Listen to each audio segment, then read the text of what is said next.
In the dying light of the Roman Empire, when the greatest civilization the world had ever known teetered on the edge of collapse, one name struck terror into the hearts of millions from the Danube to the Rhine, from the Black Sea to the gates of Constantinople itself. That name was Attila. To the Romans, he was the flagellum Dei, the scourge of God, a divine punishment unleashed upon a corrupt and decaying world. To his own people, he was the supreme king who united the fractious Hunnic tribes into an empire that stretched across the Eurasian steppe. To historians, he remains one of the most enigmatic and feared military commanders in human history. But who was the real Attila? Beyond the legends of his savagery, beyond the propaganda of terrified Roman chroniclers, beyond the mythology that has accumulated over 15 centuries, what can we know about the man who brought Rome to its knees?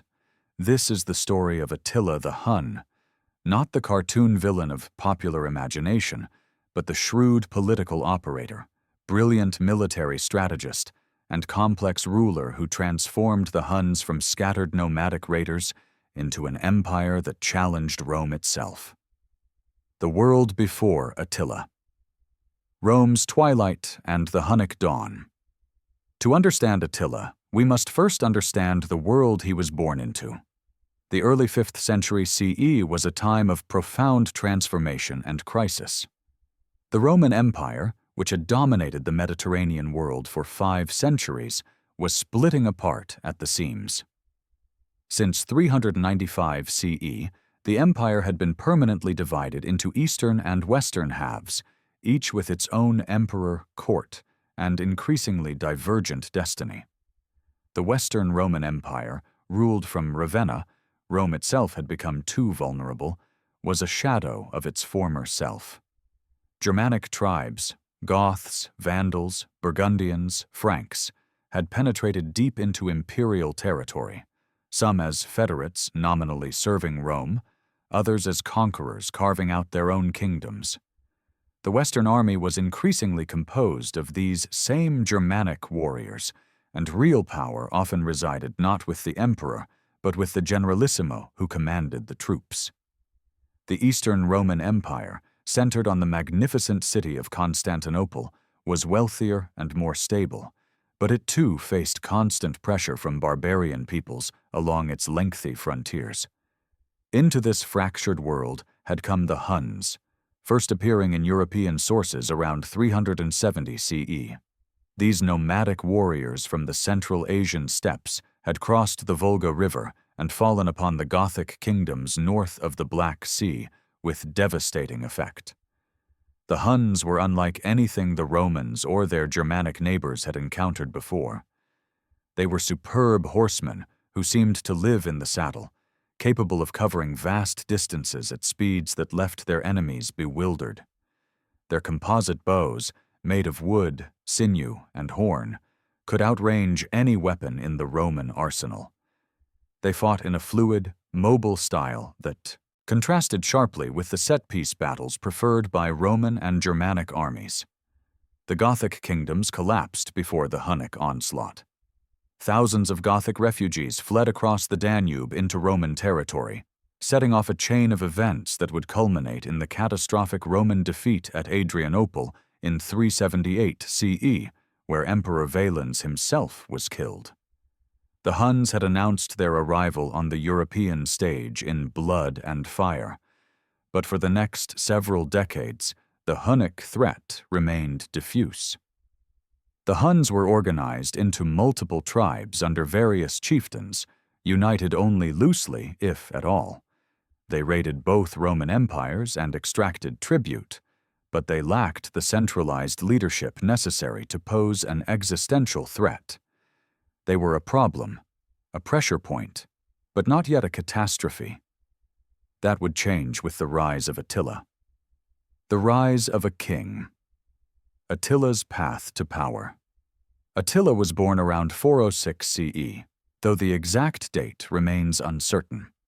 He was the nephew of Rugila, also called Ruga or Rua, who had managed to establish himself as a paramount king over many of the Hunnic tribes by the 430s. This was already a significant achievement. Bringing the fractious, proud Hunnic warriors under a single banner required both military prowess and political cunning. Rugila had begun the process of transforming the Huns from a loose confederation into something resembling a state. Little is known about Attila's early life or upbringing. We can assume he received the training expected of a Hunnic nobleman: horsemanship, archery, warfare, and leadership. The Huns valued martial skill above all else, and their educational system was entirely practical, focused on producing warriors who could survive and thrive in the brutal world of steppe warfare. Unlike Roman aristocrats, who spent years studying rhetoric, philosophy, and literature, Hunnic nobles learned by doing, by riding, by fighting. Some sources suggest that Attila may have spent time as a hostage in the Roman court, a common practice designed to ensure good behavior from potentially hostile peoples. If true, this would have given him invaluable insight into Roman politics, military organization, and the weaknesses that plagued the empire. He would have seen firsthand the decadence of the imperial court, the political infighting, the gap between Rome's faded glory and its present reality. Such knowledge would serve him well in the years to come. When Rugila died in 434 CE, power passed not to a single successor, but to two brothers, Bleda and Attila. This joint kingship was not unusual among steppe peoples, where power was often shared among the royal family. For a time, the brothers ruled together, continuing Rugila's work of consolidating Hunnic power and expanding their influence. The early years of their reign saw aggressive expansion and diplomacy. In 435 CE, they negotiated the Treaty of Margus with the Eastern Roman Empire. This agreement is revealing because it shows how sophisticated Hunnic diplomacy had become. The Huns demanded an annual tribute of 700 pounds of gold, doubled from previous agreements, the return of Hunnic fugitives who had fled to Roman territory, and Roman agreement not to make alliances with peoples hostile to the Huns. The Romans, weakened by internal strife and threats on multiple frontiers, agreed. They were paying the Huns for peace, a humiliating admission of Rome's declining power. But the partnership between the brothers would not last. In 445 CE, Bleda died under mysterious circumstances. Ancient sources are vague about the details, but the strong implication is that Attila murdered his brother to seize sole power. Whether this was an act of pure ambition, or whether Bleda had become an obstacle to Attila's plans, we cannot know. What is certain is that from 445 CE onward, Attila ruled alone. The consolidation of power under a single, ruthless, and brilliant leader would prove catastrophic for Rome. The making of an empire. Attila's strategic vision. Attila was not merely a warrior king in the mold of countless other barbarian chieftains. He was a state builder with a clear strategic vision for Hunnic power. Under his rule, the Hunnic confederation evolved into something approaching a true empire, albeit one very different from the territorial empires of Rome or Persia. The foundation of Attila's power was military might. The Hunnic army under his command was perhaps the most formidable fighting force in the world. Contemporary sources consistently emphasize the terror it inspired. The core of this force was the Hunnic cavalry, light horsemen armed with powerful composite bows who could ride and shoot with devastating accuracy. These warriors could engage enemies at range, then wheel away before infantry could close, only to return again and again in a deadly dance that wore down heavier, slower opponents.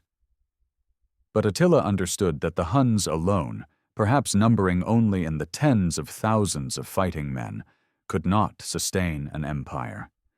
He needed allies, subjects, and soldiers from the conquered peoples. Under Attila, the Hunnic Empire incorporated vast numbers of Germanic peoples, Gepids, Ostrogoths, Syrians, Heruli, and others, as well as Alans, Sarmatians, and other steppe peoples. These groups provided infantry, additional cavalry, and specialized troops that complemented the Hunnic corps. Some served willingly, attracted by the prospect of plunder and glory. Others had little choice, compelled by Hunnic military superiority to contribute warriors to Attila's campaigns. This multinational army required sophisticated logistics and command structures. Attila proved adept at managing these complex forces, assigning contingents to different commanders and coordinating their movements across vast distances. This was no mere horde engaged in mindless pillaging. It was an organized military machine capable of executing complex strategic plans. Attila also recognized the importance of diplomacy and intelligence. He maintained networks of spies and informants throughout the Roman Empire, staying abreast of political developments, military dispositions, and exploitable weaknesses. He cultivated relationships with factions at the Roman courts, playing different groups against each other. He understood that Rome's internal divisions were as much a weapon as his cavalry. His capital, located somewhere in the Hungarian plain, the exact location has never been definitively identified, became a center of power that attracted envoys from across the known world. Roman ambassadors made the long journey to Attila's court to negotiate treaties, plead for mercy, or buy peace with gold. These diplomatic missions provide us with some of our best sources for understanding Attila and his empire. The Terror of the East, Attila's wars against Constantinople. Once sole ruler of the Huns, Attila turned his attention first to the Eastern Roman Empire. The wealthy cities of the Balkans and Anatolia offered rich prizes, and the Eastern Emperor, Theodosius II, had shown himself weak and willing to pay for peace. In 440 to 441 CE, Attila claimed that the Romans had violated the Treaty of Margus by failing to return Hunnic fugitives and by plundering Hunnic royal graves. Whether these accusations were genuine or merely pretexts is unclear, but they served their purpose. Attila launched a devastating invasion of the Balkans, sacking the city of Margus and numerous other settlements along the Danube frontier. The campaign demonstrated Attila's evolving military capabilities. The Huns, traditionally weak at siege warfare, had learned to employ siege engines and techniques, likely acquired from their subject peoples or Roman defectors. Cities that had felt secure behind their walls now found themselves vulnerable. The Hunnic army advanced deep into Roman territory, destroying fortifications and spreading terror. The Eastern Romans were caught completely off guard. Their best troops were committed to a war against Persia in the east. The Balkan defenses, weakened by years of budget cuts and neglect, collapsed. City after city fell to the Huns. Nessus, modern Niš, a major military and commercial center, was utterly destroyed, its population slaughtered or enslaved. When a Roman delegation visited the ruins years later, they found the riverbanks still white with human bones and the smell of death still lingering. Faced with catastrophe, Theodosius sued for peace. The resulting treaty of 442 CE was humiliating for Rome. The annual tribute was increased to 2,100 pounds of gold. A massive one-time payment of 6,000 pounds of gold was required to ransom prisoners. A strip of territory south of the Danube, 5 days' journey wide, was to be evacuated by the Romans and left as a buffer zone. Any Roman fugitives harbored by the Huns would be ransomed at 12 gold pieces per head, far above the standard price for a slave. But this peace would last only a few years. In 447 CE, Attila invaded again, claiming further Roman violations of the treaty. This campaign was even more destructive than the first. The Hunnic army ravaged the Balkans, destroying more than 70 cities and reaching the walls of Constantinople itself. The eastern capital, recently devastated by a massive earthquake that had toppled much of its defensive walls, seemed on the verge of falling. The historian Callinicus, writing somewhat later, left a vivid description of the terror. There was so great a slaughter in Thrace that none could number the dead. They captured fortresses and put them to the sword without mercy, enslaving those who survived. The Huns even crossed the Hellespont and laid waste to Asia. Yet Constantinople held. The Theodosian walls, even damaged, proved too formidable for the Huns to breach. Attila lacked both the patience and the resources for a protracted siege. Instead, he did what he did best. He negotiated. The terms he extracted were even more severe than before. The tribute was tripled to £2,100 annually, with arrears of £6,000 to be paid immediately. The buffer zone was widened. Rome was not conquered, but it was thoroughly humiliated and impoverished. These campaigns against the Eastern Empire served multiple purposes for Attila.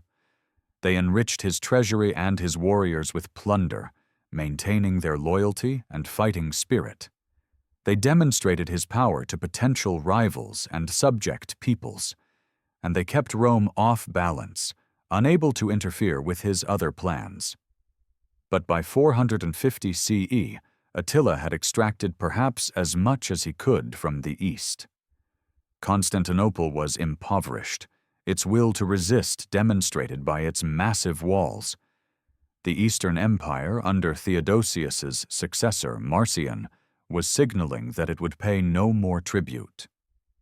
And there was a more tempting target available, the even wealthier Western Roman Empire.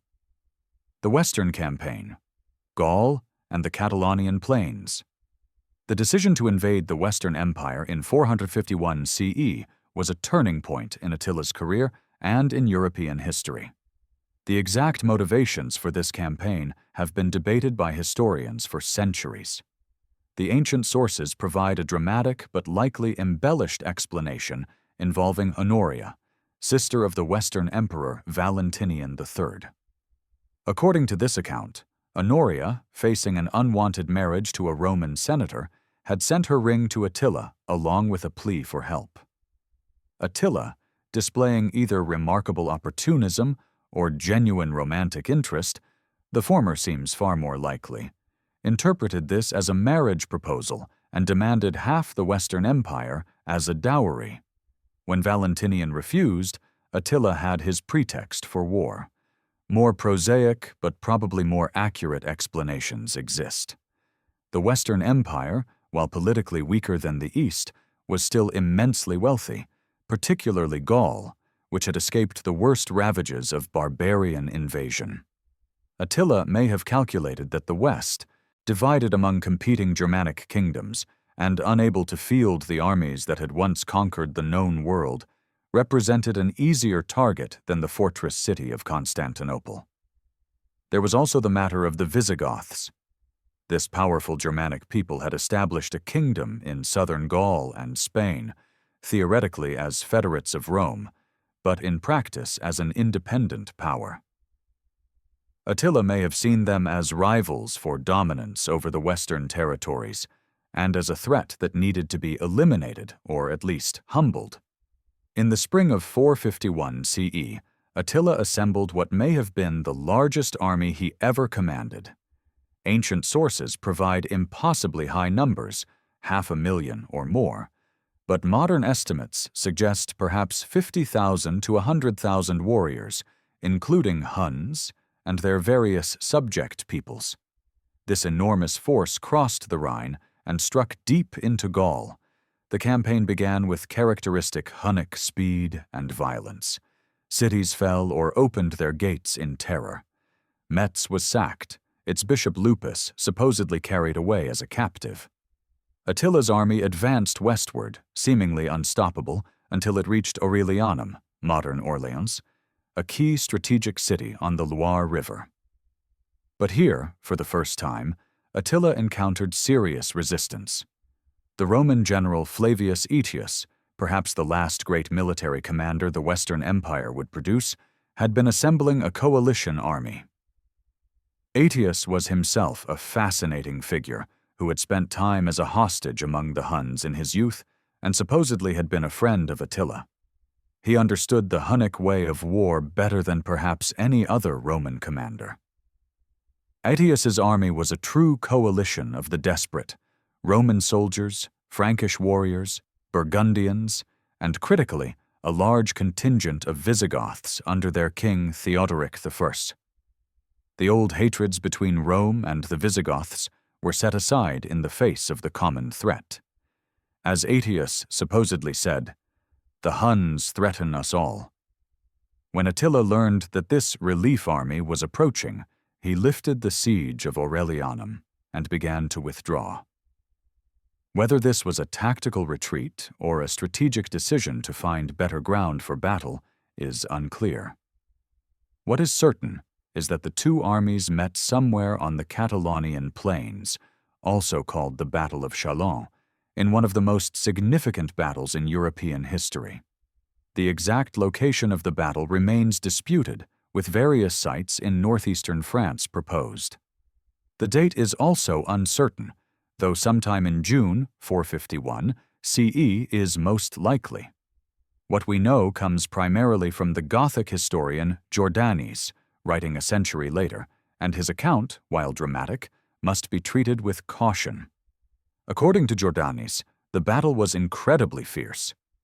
The Hunnic center, personally commanded by Attila, faced the Roman and Alan troops. On the flanks, Visigoths fought against Ostrogoths and other Germanic peoples serving in Attila's army, a bitter conflict between kindred peoples. The fighting raged all day, with enormous casualties on both sides. King Theodoric was killed in the melee, trampled by his own cavalry. At one point, Attila's forces were pushed back to their wagon laager, and the king prepared for a last stand, ordering his men to build a funeral pyre of saddles so he could immolate himself rather than be captured. But that last stand never came. As night fell, both armies withdrew. The next day, neither side resumed the attack. Aetius, perhaps fearing that a complete destruction of the Huns would leave the Visigoths as the dominant power in Gaul, allegedly encouraged the new Visigoth king Thorismund to return home to secure his throne. The Huns, bloodied and unable to break through the coalition, retreated back across the Rhine. The Battle of the Catalonian Plains was not the decisive Roman victory that some later sources portrayed. Attila's army had not been destroyed, and he had not been captured or killed. But it was the first time that Hunnic expansion had been definitively checked. The aura of invincibility that surrounded Attila had been damaged.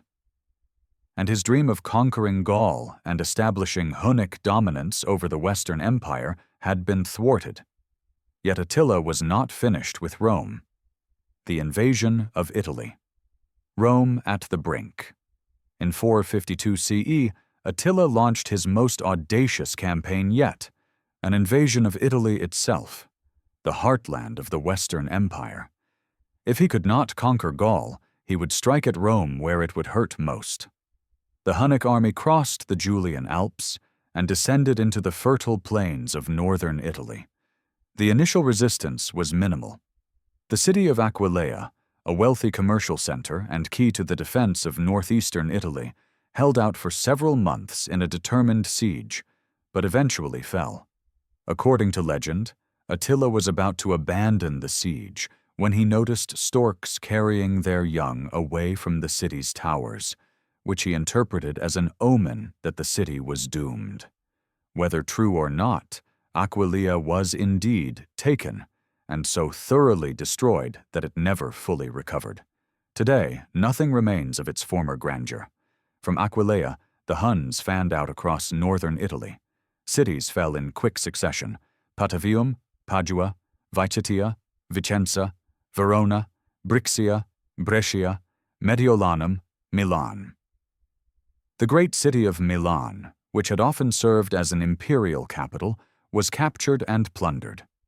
Refugees fled southward in terror, many taking refuge in the lagoons of the Adriatic coast, settlements that would eventually grow into the city of Venice. The Western Empire seemed on the verge of complete collapse. Emperor Valentinian III had fled from Ravenna to Rome and was preparing to flee again, possibly to Africa or Constantinople. The once mighty Roman army in the West was a shadow of its former self, unable to field forces capable of stopping the Huns in open battle. The situation seemed hopeless, and then, inexplicably, Attila stopped. His army had advanced as far as the Mincio River, within striking distance of Rome itself. The city was virtually defenseless. What garrison remained could not possibly withstand a determined assault. Yet Attila did not march on Rome. Instead, he agreed to meet with a Roman embassy sent to negotiate. This delegation was led by Pope Leo I, a man of considerable courage and diplomatic skill. What transpired at this meeting has been the subject of legend and speculation for 15 centuries. According to Christian sources, Leo's moral authority and perhaps divine intervention persuaded Attila to turn back. The Pope supposedly warned Attila of the fate of Alaric the Visigoth, who had sacked Rome in 410 CE and died shortly thereafter, and invoked divine punishment if the Hun king attacked the Eternal City. This explanation, while edifying, is probably incomplete. More practical factors likely influenced Attila's decision. His army, after 2 years of continuous campaigning, was likely exhausted and possibly ravaged by disease.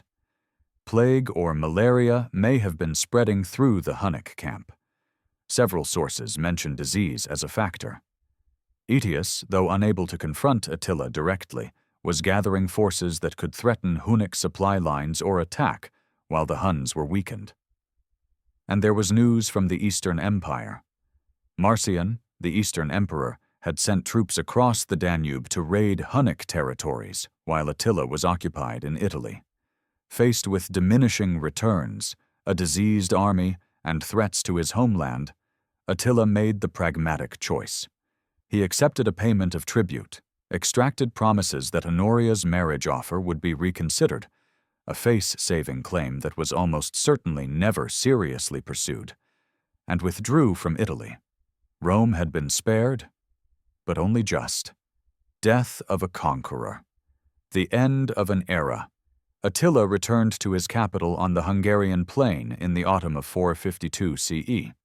He had not conquered Rome, but he had extracted tribute, spread terror throughout the Western Empire, and demonstrated that even Italy itself was vulnerable to his power.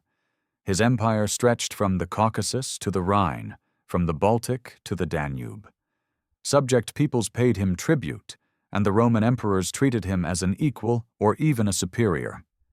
But the Hunnic Empire, like so many steppe empires before and after, was built entirely on the personality and power of one man. Without Attila to hold it together, it would collapse. In 453 CE, Attila took another wife, reportedly his 12th or 13th, as polygamy was practiced among Hunnic nobility. Her name was Ildiko, or Hildiko, and she was apparently a young Germanic woman. A great wedding feast was held to celebrate the union. That night, Attila died in his bed. The circumstances of his death have been debated ever since. The official account, preserved by the historian Priscus through Jordanes, states that Attila suffered a severe nosebleed during the night and, too drunk to wake, choked on his own blood. When his attendants broke into the chamber the next morning, concerned by his failure to appear, they found him dead, and his new bride weeping beside the body, the room swimming in blood. This account has always struck historians as suspicious. Attila was in his 40s, apparently in good health, and had no history of nosebleeds. Could Ildiko have murdered him? Some sources hint at this possibility, though no definitive evidence exists. Could a jealous rival or a Roman agent have been responsible? We will never know. What we do know is that Attila's death was the beginning of the end for the Hunnic Empire. His sons, perhaps as many as a dozen from different mothers, immediately began quarreling over the succession. No single heir had the authority or ability to hold the diverse peoples of the empire together. Within a year, the subject Germanic peoples had rebelled. At the Battle of Nedau in 454 CE, a coalition of Gepids, Ostrogoths, and other peoples defeated the Huns decisively. The remaining Hunnic tribes scattered, some returning to the steppes, others becoming mercenaries in Roman or Germanic service. By the end of the 460s, the Hunnic Empire had completely disintegrated. The Huns would never again pose a major threat to Europe. Attila's funeral, as described in the sources, was appropriately dramatic. His body was placed in 3 coffins, one of gold, one of silver, and one of iron, symbolizing his conquests. The coffins were buried in a secret location, and the slaves who dug the grave were killed to ensure the site remained hidden. To this day, despite numerous claims and searches, Attila's tomb has never been found. Legacy and historical impact, the man behind the myth. What should we make of Attila the Hun? How do we separate the historical figure from the legend? First, we must acknowledge that most of what we know about Attila comes from sources that were hostile to him. Roman and Christian writers had every reason to portray him as a monster, as the scourge sent by God to punish a sinful world. The physical descriptions we have, short, broad-chested, with a large head, small, deep-set eyes, a flat nose, and a thin beard, may be accurate or may reflect Roman stereotypes of barbarian appearance. What is clear is that Attila was an extraordinarily capable military and political leader. He transformed a loose confederation of nomadic tribes into an empire that could challenge Rome on equal terms. His diplomatic skills were as important as his military prowess. He knew when to fight, when to negotiate, and when to accept tribute and withdraw. He understood Roman politics and psychology and used that knowledge to devastating effect. His military innovations should not be underestimated. The incorporation of subject peoples, the development of siege capabilities, the coordination of large multi-ethnic armies across vast distances, these were significant achievements. The fear he inspired in his enemies was a weapon in itself, causing cities to surrender without a fight and Roman armies to hesitate to engage. Yet Attila was also the product of his time and culture. The violence and destruction his armies wrought were not unusual for the era. Roman, Germanic, and Persian armies could be equally brutal. The system of tribute and extortion he practiced was common in the ancient world. What made Attila exceptional was not the methods he used, but the scale at which he deployed them, and the sophistication with which he wielded power. Attila's historical impact is profound. His invasions accelerated the collapse of the Western Roman Empire, which would fall definitively in 476 CE, just 2 decades after his death. The migrations of Germanic peoples into Roman territory, driven in part by fear of the Huns, fundamentally transformed the ethnic and political landscape of Europe. The medieval kingdoms that would emerge from the ruins of Rome were shaped in part by the chaos Attila had unleashed. In cultural memory, Attila became a figure of legend. Germanic peoples, including those who had fought against him, would later claim him as an ancestor or honored figure. The Nibelungenlied, the great German epic, includes a character named Etzel, Attila, who is portrayed relatively sympathetically. In Hungarian tradition, Attila is sometimes claimed as a national hero, though the connection between modern Hungarians and the ancient Huns is tenuous at best. In Western Christian tradition, he became the archetypal barbarian destroyer, the antithesis of civilization. The question of civilization and barbarism. This brings us to a fundamental question that has plagued Attila's historical reputation. Was he a barbarian destroyer of civilization or a state builder in his own right? The traditional narrative, shaped by Roman sources and later Christian writers, casts Attila as pure evil, a mindless destroyer who contributed nothing but misery to the world. In this view, he was the enemy of civilization, and his death was a blessing for humanity. Modern scholarship offers a more nuanced picture. While Attila's methods were undeniably violent, he was operating in a violent world. Rome itself had built its empire through conquest and bloodshed. The Germanic peoples, whom Rome sometimes romanticized as noble barbarians, could be equally brutal. Attila was simply more successful at warfare and state-building than most of his contemporaries. Moreover, the Hunnic Empire, brief though it was, represented a form of political organization adapted to the steppe environment. It was not a territorial empire in the Roman sense, with fixed borders and permanent institutions. Instead, it was a confederation of peoples united under a charismatic leader, sustained by tribute and the threat of force. This model would reappear repeatedly in Central Asian history, from the Gökturks to the Mongols. Attila also demonstrated considerable interest in Roman culture and organization. He employed Roman secretaries and advisors. He engaged in sophisticated diplomacy. His court attracted envoys from across the known world. He was not a primitive savage, but a ruler who understood and could navigate multiple cultural and political systems. The real Attila was neither a mindless barbarian nor a misunderstood hero. He was a product of the collision between the settled civilizations of the Mediterranean and the nomadic peoples of the Eurasian steppe, a collision that would shape world history for the next 1,000 years and beyond. Conclusion: the man who made Rome tremble. In the end, Attila remains an enigma, glimpsed imperfectly through the distorted lens of ancient sources. We can never fully know his thoughts, his motivations, his private character. What we can know with certainty is his impact. For a brief moment in the mid-5th century, one man from the steppes held the fate of the Western world in his hands. He brought the mighty Roman Empire, heir to centuries of conquest and glory, to its knees.